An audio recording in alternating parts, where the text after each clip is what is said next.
So this is my final major project research presentation. Yes, let's go. So for the genre, there are so many, sorry, I shouldn't talk with my hands.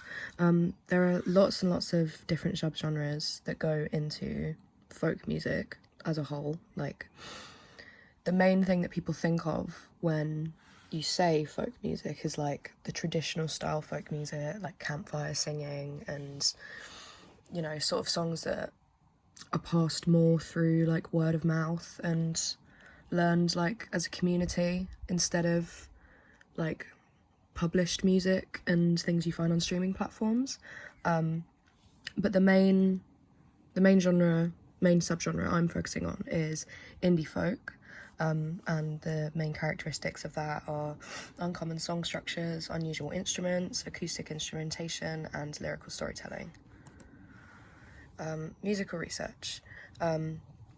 So mainly instruments that are used in folk music are usually acoustic ones, and yeah, you find things like harmonicas, banjos, mandolins, violins, acoustic guitar, lots of other ones like flutes, sometimes bagpipes.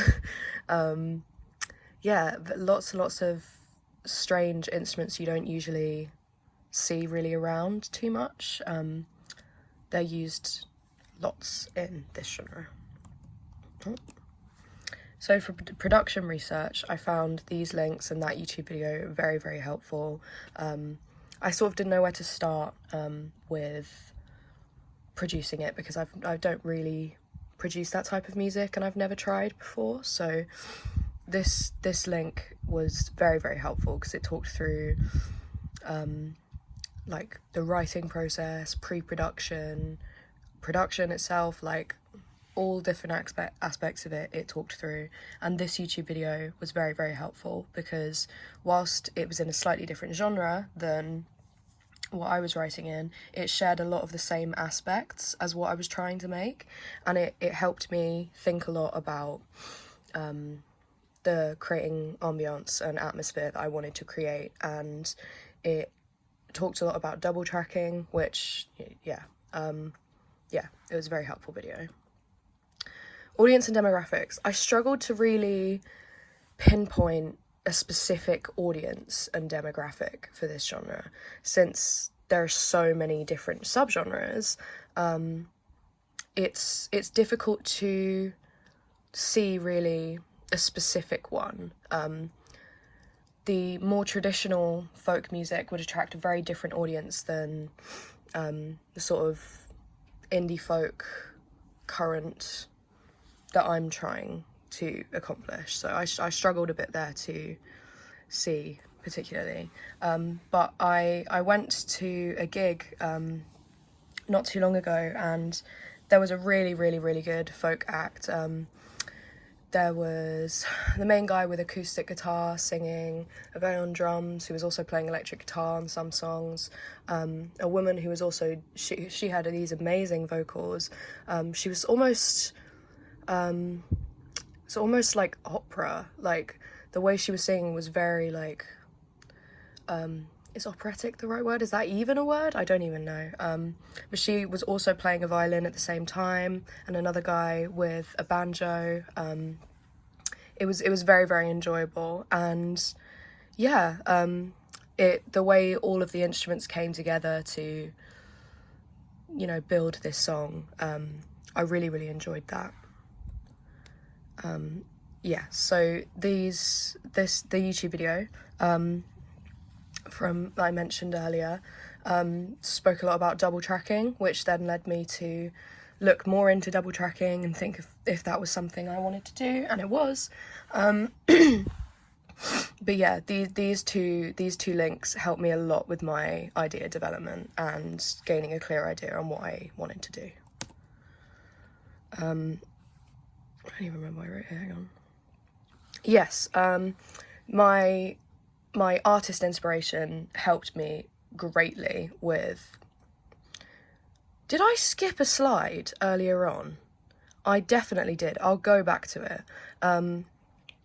my artist research helped me massively with deciding what I particularly wanted to do with my tracks, as, you know, being able to listen to them and pinpoint certain things that I really, really liked and would love to try myself. It helped me a lot.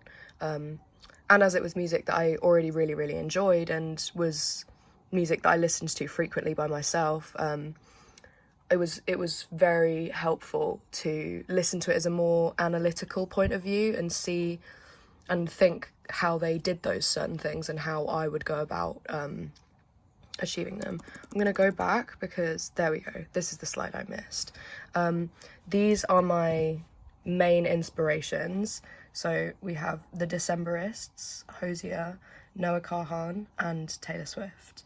So Taylor Swift made 2 folk albums, Evermore and Folklore. Folklore came first. And I think when I say Taylor Swift, mainly people just think of her pop music. She mainly just makes pop music. But these 2 folk albums, they really are done well. Most of the songs being played on rubber bridge guitars and all the classic folk instrumentation. Really some of my favourite folk pieces that I listen to. Yeah, these are my artist inspirations. Yeah, that was the slide I missed. I can go back now. Yes, these are all the links that I found particularly helpful. This is about Noah Kahan's album. This is about Taylor's album. This is the Beginner's Guide to Indie Folk Music Production. This was about open D tuning that all my songs are written in, and that is about double tracking. These sources I didn't find I actually don't know what this is doing here. That might not be meant to be there. But these 2 links, they show different guitar techniques with using a paintbrush on the strings of the guitar to make it sound sort of dreamy and airy, and this one where you put a sponge under the bridge of the guitar and it sort of replicates the sound of a rubber bridge guitar or old strings.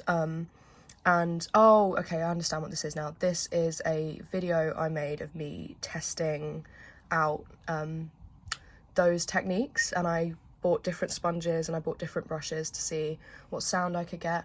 And I wasn't too much of a fan of the overall sound that I came out with. So I sort of shelved that. So, you know, I'm sure there are other people that make it work because I've seen it done very well before. I just personally, I was not a fan of the sound that I found when I did that. And those are my sources. Yes, so that was my PowerPoint. Thank you. Goodbye.